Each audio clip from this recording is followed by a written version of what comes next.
എന്തെങ്കിലും മറ്റൊരു റെക്കോർഡ് കരസ്ഥമാക്കാനായിട്ടുള്ള ഒരു ചാൻസ് ഉണ്ടോ? ഉണ്ട്. അതായത് എപ്പോഴും നമ്മളിങ്ങനെ എല്ലാ വർഷവും പുതിയ എക്സ്ട്രാ ഓർഡിനറി കാര്യങ്ങൾ ചെയ്യാൻ വേണ്ടി ശ്രമിക്കാറുണ്ട്. ഒരുപാട് കാര്യങ്ങൾ ലിസ്റ്റ് ചെയ്തിട്ടുണ്ട്. അപ്പോൾ ഓരോന്ന് ആ സമയങ്ങളിൽ ഡിക്ലെയർ ചെയ്യും. എന്തുകൊണ്ടാണെന്ന് വെച്ചിട്ടുണ്ടെങ്കിൽ നമ്മൾ ഇതൊക്കെ ചെയ്യുമ്പോൾ ഒരുപാട് സൊസൈറ്റിയിൽ ഒരുപാട് ഇൻസ്പയർ ചെയ്യും. ഞങ്ങളുടെ ഒരു ടാഗ് ലൈൻ തന്നെ ഇൻസ്പയർ ദ വേൾഡ് എന്നാണ്. നമ്മളെ മലയാളി കമ്മ്യൂണിറ്റീനെ നമ്മൾ അഡ്രസ്സ് ചെയ്യുന്ന സമയത്ത് അവരുടെ ഉള്ളിൽ ഒരു നെഗറ്റീവ് നമ്മളൊരു പാവപ്പെട്ട ഒരു സാധാരണക്കാരുടെ ഒരു എൻവയോൺമെൻറ്റിൽ വളർന്ന ആൾക്കാരാണ്. നമ്മുടെ എൻവയോൺമെൻറ്റ്, നമുക്ക് കിട്ടിയ എഡ്യൂക്കേഷൻ, നമുക്ക് കിട്ടിയ എക്സ്പീരിയൻസും ഒക്കെ കുറേ നെഗറ്റിവിറ്റി ഉണ്ട്. അപ്പോൾ എല്ലാവരിലും ഇൻബോൺ ആയിട്ട് അല്ലെങ്കിൽ ജനിച്ച സമയത്തും അതിൻ്റെ മുന്നേയൊക്കെ ആയിട്ട് നെഗറ്റീവ് എന്തായാലും ആൾറെഡി ഉണ്ട്.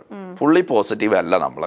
അതുകൊണ്ട് ഏതൊരു വിഷയത്തിലേക്ക് ഇറങ്ങുമ്പോഴും ബാക്കിൽ നിന്നൊരു വലിയുണ്ട്. സിമ്പിളായിട്ട് പറയുവാണെങ്കിൽ നമ്മളൊരു കുട്ടി 15 വയസ്സാകുന്നതിൻ്റെ ഇടയിൽ 1,00,000 പ്രാവശ്യം നിന്നെക്കൊണ്ട് കഴിയില്ല എന്നുള്ള വാക്ക് നമ്മൾ പറയുന്നുണ്ട്. അത് ഒരു വാക്ക് മേ ബി പലപ്പോൾ ഗിൽസിൽ പിടിച്ച് കയറുമ്പോൾ, ജനലിൽ പിടിച്ച് കയറുമ്പോഴായിരിക്കും പറയുന്നത്. ഇങ്ങനത്തെ ഒരു കുട്ടിയുടെ ഉള്ളിൽ ഫീഡ് ചെയ്ത് കിടക്കുന്ന 1,00,000 വേർഡ്സ് 1,00,000 പ്രാവശ്യമാണ് പറഞ്ഞിട്ടുണ്ട് 15 വയസ്സിൻ്റെ ഇടയിൽ എന്നാണ് സൈക്കോളജിക്കൽ റിപ്പോർട്ട്സ് പറയുന്നത്.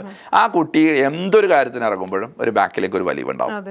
അപ്പോൾ ഈ നമ്മൾ ഫുള്ളി പോസിറ്റീവ് അല്ലാത്തത് കൊണ്ട് തന്നെ ചെറിയ നെഗറ്റീവ് സാഹചര്യങ്ങളിലൊന്നും വലിയ പോസിറ്റീവ് അല്ലേ നമുക്ക് മുന്നോട്ട് പോകാൻ കഴിയില്ല. അതുകൊണ്ട് ഗൾഫ് രാജ്യങ്ങളൊക്കെ വളരെ പോസിറ്റീവ് എൻവയോൺമെന്റ് ആണ്. അതുകൊണ്ട് തന്നെ അവിടെയൊക്കെ പോകുമ്പോൾ ആൾക്കാർ വിജയിക്കുന്നുണ്ട്, നല്ല രീതിയിൽ വിജയിച്ചെടുക്കുന്നുണ്ട്. പക്ഷേ നാട്ടിലൊക്കെ ആകുമ്പോൾ പറ്റുന്നില്ല. അപ്പോൾ നമുക്കൊരു പോസിറ്റീവായിട്ടുള്ള ഒരു സപ്പോർട്ട്, ഒരു കമ്മ്യൂണിറ്റി സപ്പോർട്ട്, ഒരു മെന്റൽ സപ്പോർട്ട് ഉണ്ടെങ്കിൽ ഏതൊരു മലയാളിക്കും ഏതൊരു വ്യക്തിക്കും സക്സസ്ഫുൾ ആകാൻ സാധിക്കും എന്നുള്ള ഒരു കാര്യം റിയലൈസ് ചെയ്യുക. നമ്മുടെ എല്ലാവരുടെ ഉള്ളിലും നെഗറ്റീവ് പാർട്ട് കുറച്ചുണ്ട്.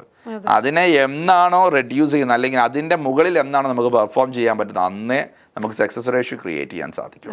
അപ്പം അതിന് നമുക്ക് ഈ കമ്മ്യൂണിറ്റി സഹായിക്കും എന്നുള്ളതാണ്. സാർ, ഇന്നത്തെ ഒരു കാലഘട്ടം എന്ന് പറഞ്ഞാൽ ആവശ്യങ്ങളും അത്യാവശ്യങ്ങളും അനാവശ്യങ്ങളും എല്ലാം കൂടി ചേർന്ന് ജീവിത ചെലവുകൾ കൂടിക്കൊണ്ടിരിക്കുന്ന ഒരു കാലമാണ്. അപ്പോൾ പാസീവ് ഇൻകത്തിൻ്റെ ആ ഒരു ഇമ്പോർട്ടൻസ് വളരെയധികം കൂടുതലാണ്.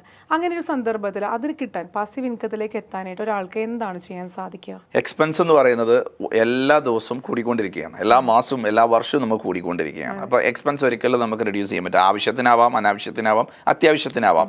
എന്തായാലും നമ്മുടെ ചുറ്റുപാടൊക്കെ എക്സ്പെൻസ് കൂട്ടുന്ന സംവിധാനങ്ങളാണ് വന്നുകൊണ്ടിരിക്കുന്നത്. അപ്പോൾ എക്സ്പെൻസിനെ കുറക്കുന്നതല്ല, ഇനി ഇൻകം കൂട്ടുന്നതിനെ കുറിച്ച് നമ്മൾ ചിന്തിക്കുന്നത്. അപ്പോൾ പലപ്പോഴും നമുക്ക് ഒരു തെറ്റിദ്ധാരണ വരുന്നത് നമുക്കൊരു ഇൻകം സോഴ്സ് ഉണ്ടല്ലോ. അല്ല, മൾട്ടിപ്പിൾ ഇൻകം സോഴ്സുകൾ നമുക്ക് ആവശ്യമാണ്. ഡിഫറെൻ്റ് ആയിട്ടുള്ള ഇൻകം സോഴ്സുകൾ നമുക്ക് ഉണ്ടാവണം. അപ്പോൾ ആ ഇൻകം സോഴ്സ് ഉണ്ടാക്കണം എന്നുണ്ടെങ്കിൽ ഇപ്പോഴത്തെ കാലത്ത് ഒരുപാട് വഴികളുണ്ട്. നമുക്ക് ഇൻകം വരുന്നത് ഒന്ന് നമ്മളുടെ ടൈം കൊടുത്തിട്ടാണ്, രണ്ട് നമ്മുടെ സ്കില്ല് കൊടുത്തിട്ടാണ്. അതുപോലെ തന്നെ ഡിഫറെൻ്റ് ആയിട്ടുള്ള ഒരു ആസ്പെക്ട്. ഇത് രണ്ടും ആക്റ്റീവ് ഇൻകമാണ്. ആക്റ്റീവ് ഒരു ഉദാഹരണം പറയുകയാണെങ്കിൽ ഒരാൾ ഒരു എംപ്ലോയി ആയിട്ട് നിൽക്കാം, അവിടെ ഒരു ആക്റ്റീവ് ഇൻകം ആണ്. രണ്ടാമത് സെൽഫ് എംപ്ലോയി. ഇപ്പം ഞാൻ എൻ്റെ കാര്യം പറയുകയാണെങ്കിൽ ഞാനൊരു എംപ്ലോയി എന്നുള്ള നിലക്ക് അലൂബ് യൂണിറ്റ് ട്രേഡിംഗ് കമ്പനി, റിയാദിലുള്ള വലിയൊരു കമ്പനിയാണ്. ആ കമ്പനിയുടെ CEO ആണ്. പക്ഷേ ഞാൻ എപ്പോഴും അവിടെ ഉണ്ടാവാറില്ല. പക്ഷേ ഡിജിറ്റലി ആണ് നമ്മൾ കാര്യങ്ങളൊക്കെ ലീഡ് ചെയ്യുന്നത്, CEO ആയിട്ട്. അപ്പോൾ ഞാനൊരു എംപ്ലോയി എന്നുള്ള നിലയ്ക്ക് ഒരു ഇൻകം ഉണ്ട്, ആ ഒരു നിലയ്ക്ക് ഒരു ഇൻകം വരുന്നുണ്ട്. അതോടൊപ്പം തന്നെ ആസ് എ സെൽഫ് എംപ്ലോയി എന്ന് പറയുന്നത്, as A trainer, solution master എന്നുള്ള നിലക്ക് ഞാൻ ട്രെയിനിങ് എടുക്കുന്നു, അതിലൂടെ ഇൻകം വരുന്നു, കൺസൾട്ട് ചെയ്യുന്നു, അതിലൂടെ ഇൻകം വരുന്നു. അപ്പോൾ അതൊരു ഇൻകം സോഴ്സ് ആണ്.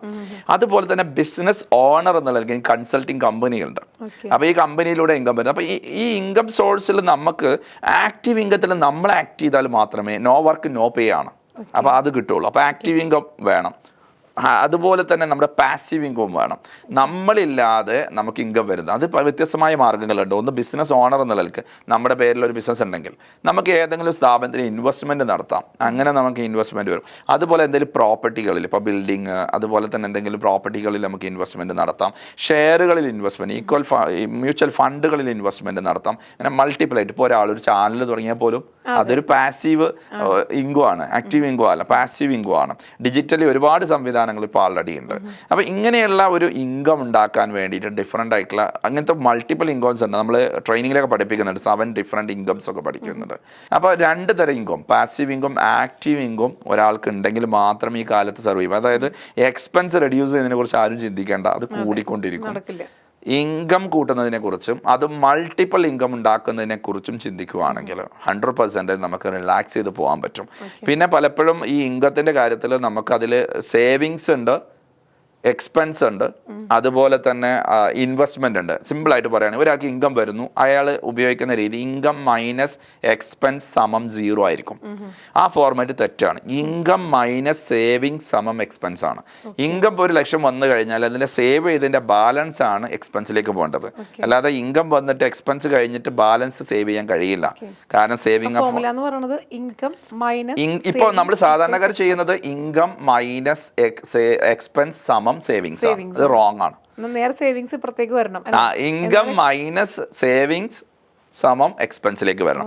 അപ്പൊ അത് എത്രയാണ് സേവ് ചെയ്യേണ്ടത്? മിനിമം 40% സേവ് ചെയ്യണം.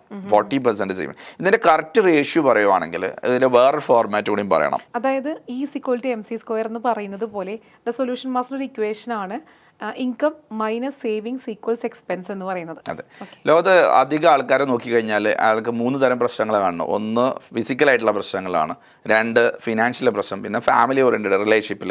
ഇതിൽ ഏറ്റവും കൂടുതൽ ആൾക്കാർ സ്ട്രഗിൾ ചെയ്യുന്ന ഒരു പ്രധാനപ്പെട്ട വിഷയം ഫിനാൻഷ്യൽ പ്രശ്നം. അതിൻ്റെ ഒരു കാരണം എന്താ വെച്ചിട്ടുണ്ടെങ്കിൽ ഒരു കൃത്യമായിട്ടൊരു ഇക്വേഷൻ അവർക്ക് അറിയാത്തതുകൊണ്ട് ഒരു ഫോർമാറ്റ് ഉണ്ട്. ഫിനാൻഷ്യലി സ്റ്റേബിൾ ആവണമെങ്കിൽ ഇൻകം മൈനസ് സേവിങ്സ് സമം എക്സ്പെൻസ്.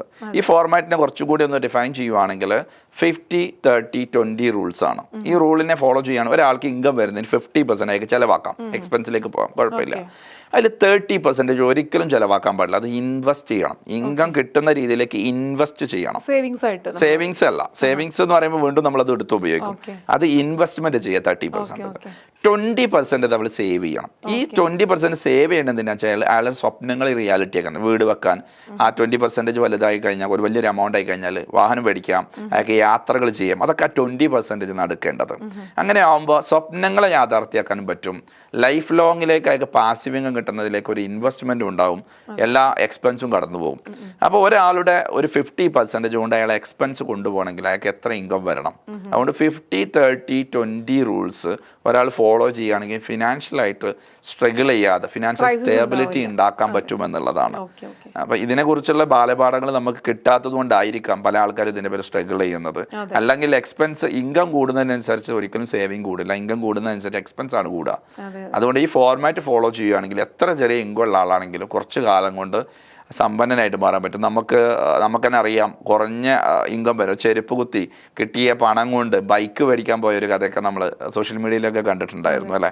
അപ്പോൾ അതേപോലെ തന്നെ ബാർബറായിട്ടുള്ള ആൾ ബെൻസ് വാങ്ങുന്നത് കേൾക്കുന്നുണ്ട്. ഇതൊക്കെ കേൾക്കുമ്പോൾ നമ്മൾ മനസ്സിലാക്കണം അവർക്കൊരു ഫിനാൻഷ്യൽ ഫോർമാറ്റ് ഉണ്ട് എന്നുള്ളതാണ്.